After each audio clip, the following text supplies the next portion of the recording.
Hi, everybody. My name is Ravi Kant Vijay. Fine, let us see.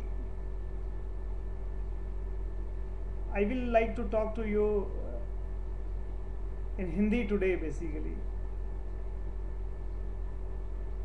Everybody wants to learn English.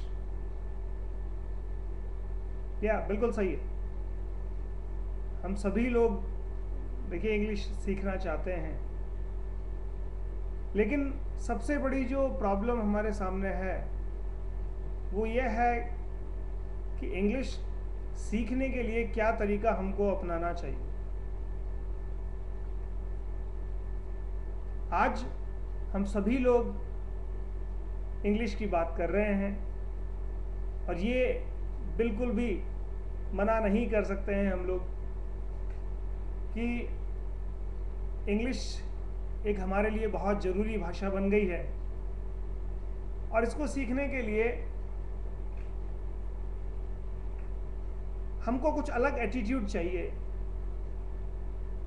सबसे बड़ी मुद्दे वाली बात यह है कि आज हम जिस चीज़ की बात कर रहे हैं वो हम लोग कैसे सीख सकते हैं और उस पर हम लोग कैसे कमांड कर सकते हैं. पूरी दुनिया भर में इंग्लिश सीखी जा रही है, इंग्लिश पर बात की जा रही है और ये मेरी बात से आप सभी सहमत होंगे कि इंग्लिश पर कमांड करने के लिए, सीखने के लिए हमारे को कुछ अलग टेक्निक चाहिए. आज जिस तरीके से हम लोग इंग्लिश को पढ़ते हुए आए हैं, क्योंकि इस बात से हम लोग नकार नहीं सकते हैं कि इंग्लिश हम लोग नहीं पढ़ी है हमने.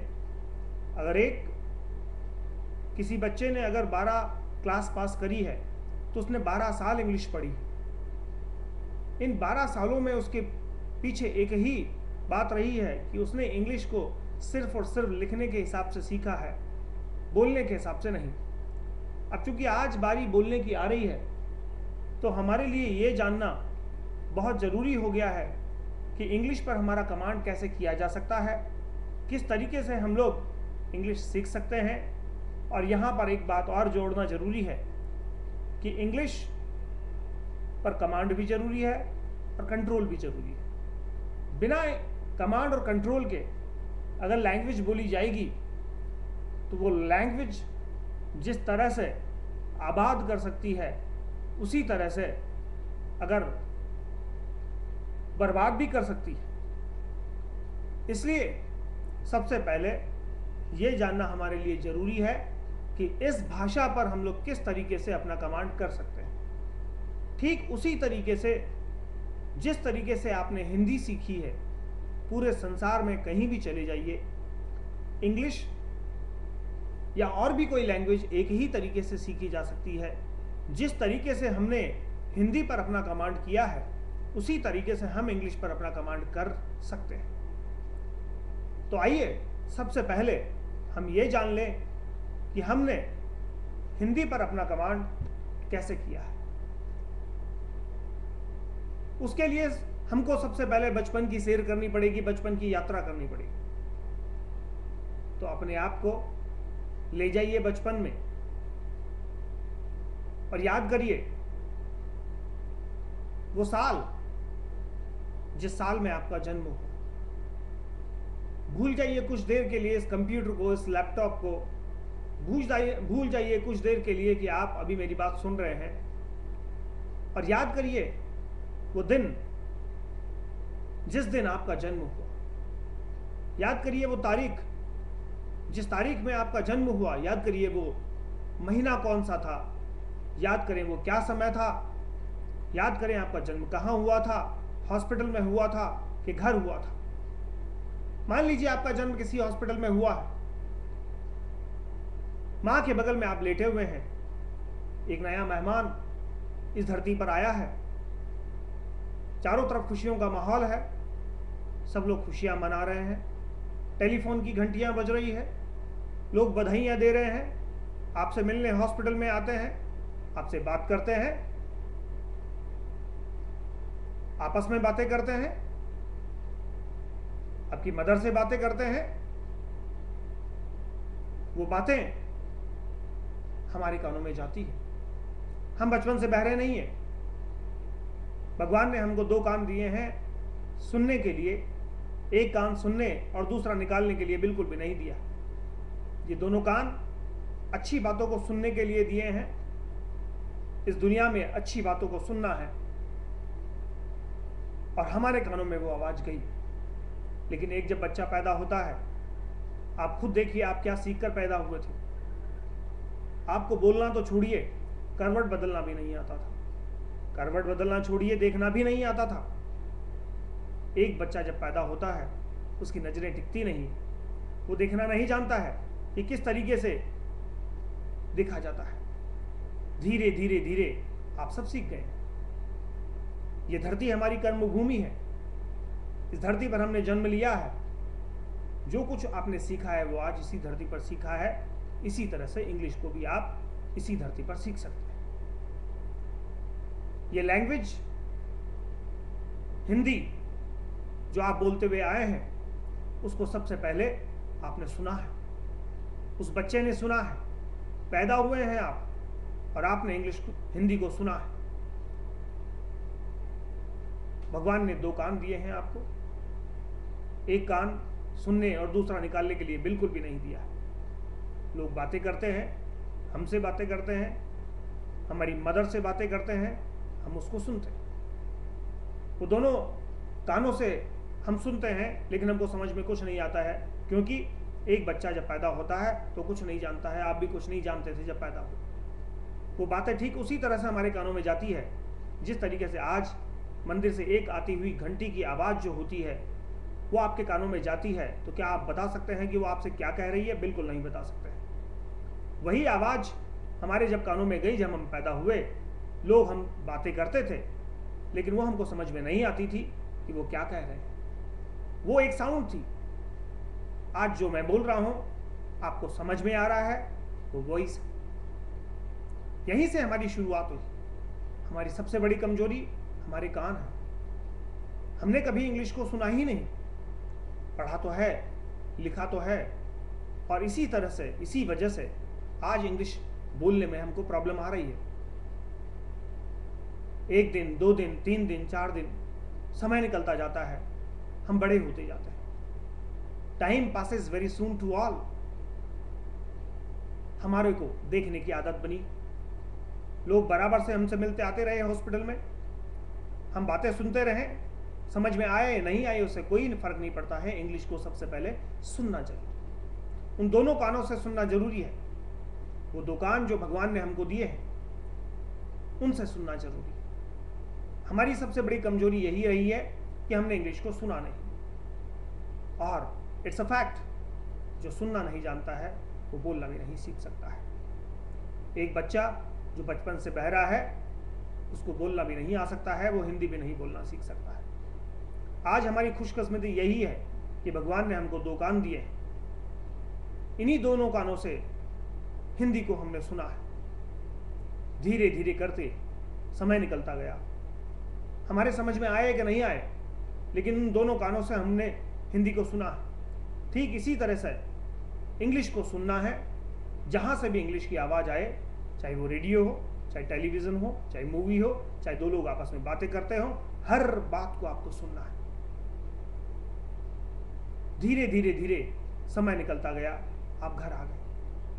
घर पर हमारे दादाजी हैं, चाचा हैं, चाची हैं, माँ हैं, पिताजी हैं, सब लोग हमसे बातें करते हैं। हमको रोता हुआ देख के दादाजी आते हैं और कहता है, बेटा भूख लगी है, दूध लाऊं?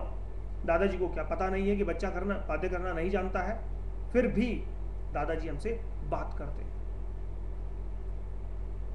इंग्लिश को सबसे पहले आप सुने, लेकिन मात्र सुनने से काम नहीं चलता।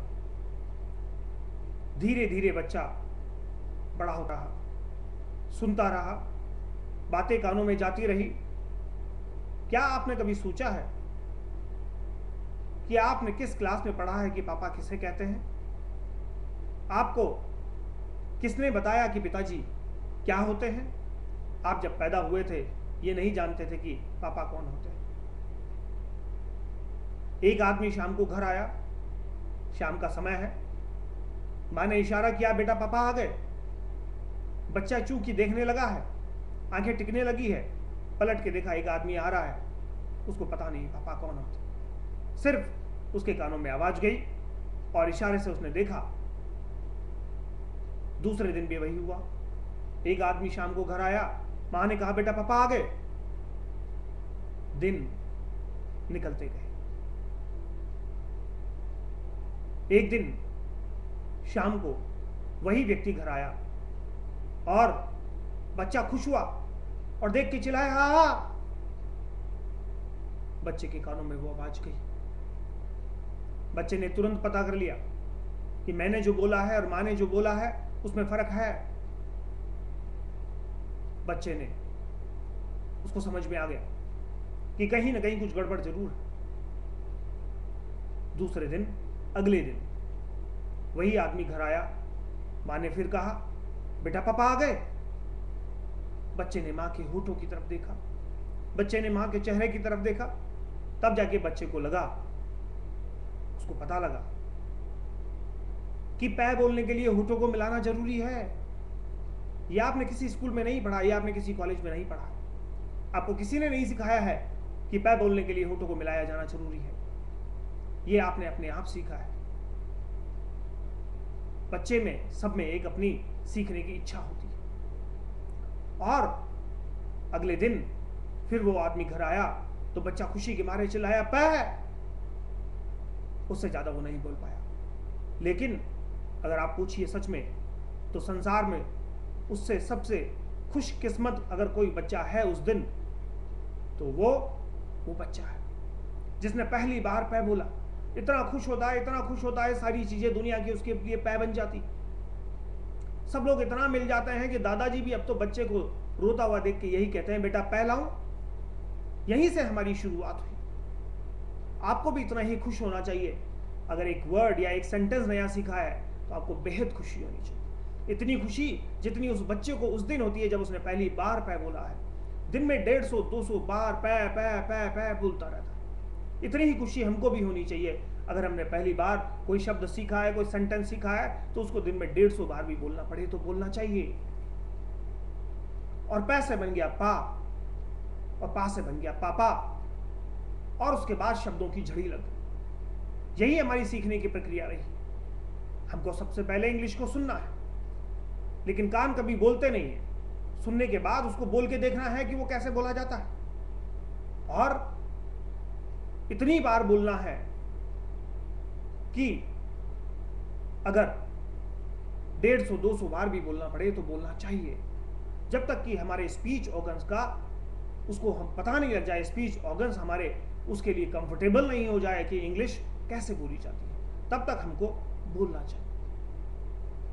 और पापा के बाद नाना, चाचा, दादा, पापा, मामा, काका, बच्चा शब्दों पे शब्द सीखता गया। उसके बाद बच्चे ने फ्रेज बनाना सीखा, मात्राओं वाले शब्द सीखे, मम्मी, चाची, नानी, और उसके बाद फिर छोटे छोटे फ्रेज, इधर आओ, खाना डालो, और उसके बाद सवालों को समझना सीखा, सवालों के जवाब देना सीखा, सवालों को करना सीखा।